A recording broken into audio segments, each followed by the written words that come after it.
In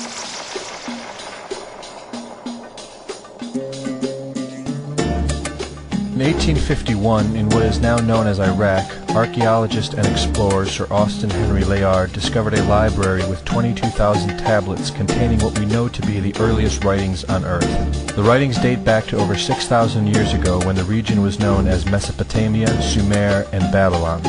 Amongst these vast writings is a story which mirrors the book of Genesis in the Bible.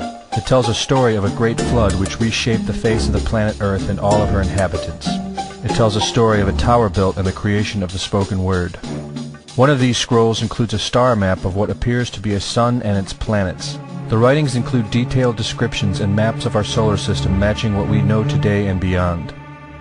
It includes a 10th planet in an orbit between Mars and Jupiter. It is written that the 10th planet Nibiru was thrust into our solar system and collided with the planet Tiamat.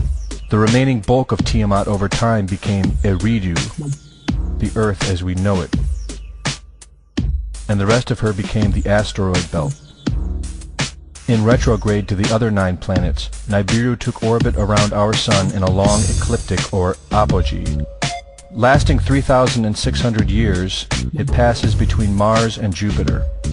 In recent years, based on the patterns of our known solar system, astronomers have been looking for a planet with this same orbit. In search of this planet, they discovered the planet Pluto. The search continues. According to the ancient texts, this detailed information was given to them by the Anunnaki, or those who from heaven to earth came. They described the Anunnaki as a reptilian race of gods which came to the earth in fiery ships from their home planet of Nibiru, the 10th planet. It is written that these Anunnaki came to the earth to mine gold and other elements to serve in protecting the atmosphere of their distant home planet. After a workers' revolt, the Anunnaki rulers began to genetically alter Cro-Magnon man to create a slave race, resulting in the human race. It was said that we were created by the gods in clay vessels.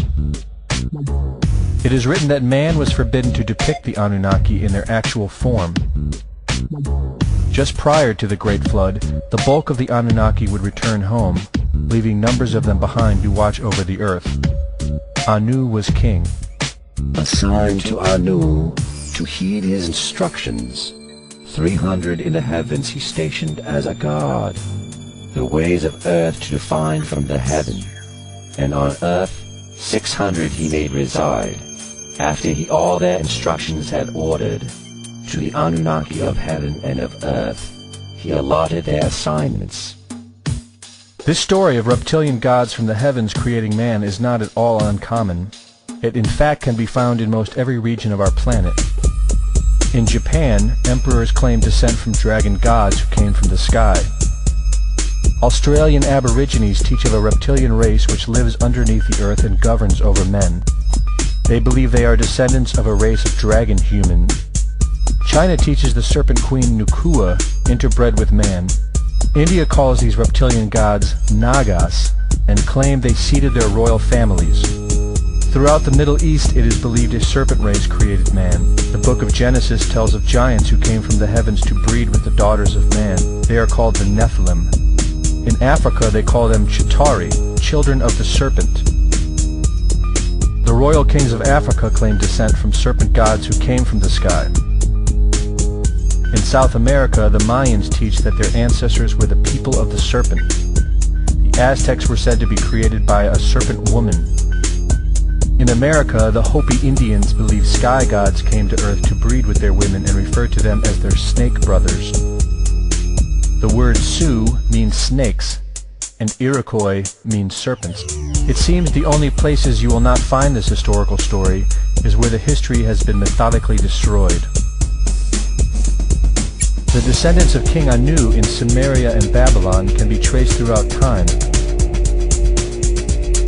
The pharaohs of Egypt were from the bloodlines of the Babylonian kings. The rulers of the Roman Empire can be traced to Egyptian hierarchy. All throughout Europe, the royal families can be traced back to the great Roman emperors. 34 of the presidents of the United States are directly descended from European royalty, with the remaining 8 who are only closely related to these same bloodlines. In 1934, President Franklin Roosevelt placed the Great Seal, originally created in 1782 by the Freemasons, on the dollar bill. Represented in the Great Seal is a pyramid and the all-seeing eye, known to be used by the elusive society, the Illuminati. Strung together in conspiratorial confusion are secret societies such as the Illuminati, the Freemasons, and the Bohemian Club. In 1917, National Geographic did a story on a place in Montreal, California called Bohemian Grove. The story reports a place where the world's elite, members of the Bohemian Club, retreat to in late July and conduct an ancient occult ceremony called the Cremation of Care. Every year in July, the world's leaders, media moguls, and members of the World Bank spend 2 weeks of what is known as a men-only retreat at the Grove. In the year 2000, BBC television show World of Wonder infiltrated Bohemian Grove with hidden cameras and aired the video on the BBC.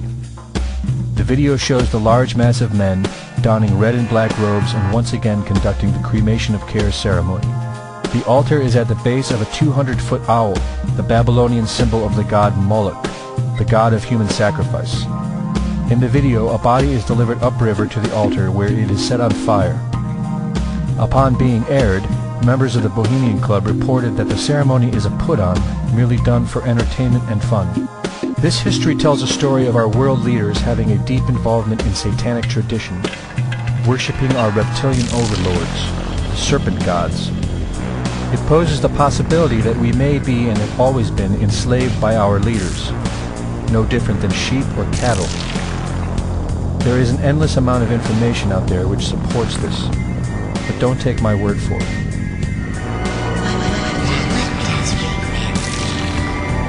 Well, son, a funny thing about regret is that it's better to regret something you have done than to regret something you haven't done.